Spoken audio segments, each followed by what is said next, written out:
I'm going to offer you an unusual way to build trust and influence.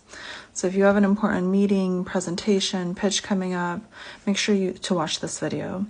So one of the ways that we can build trust with another person is to communicate to them the way they like to be communicated to.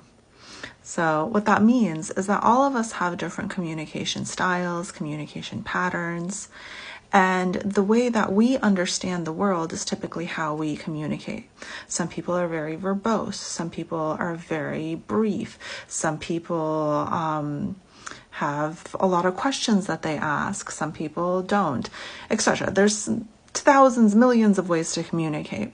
And one tactic that you can use when you're going to meet or present at a high stakes meeting or presentation is to watch videos of how the individuals in those sessions will communicate.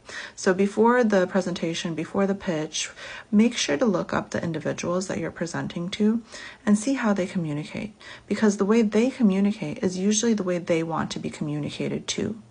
So if you are able to access videos of them communicating, then you have this insight into their mind.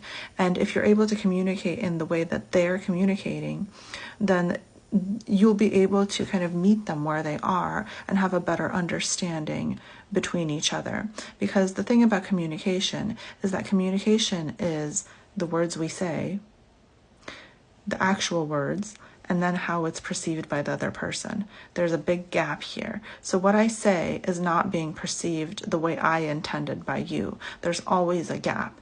And in doing this and communicating in such a way and just shifting our communication a little bit to accommodate the person that we're communicating to, this lessens the gap and it allows our message to be better received.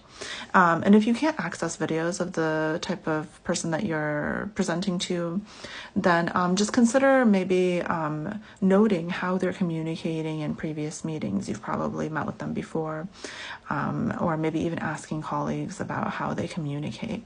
This is something that can really help with your pitch, your presentation, because then you'll be able to meet this person where they are, and it's a very empathetic way of presenting something to another person.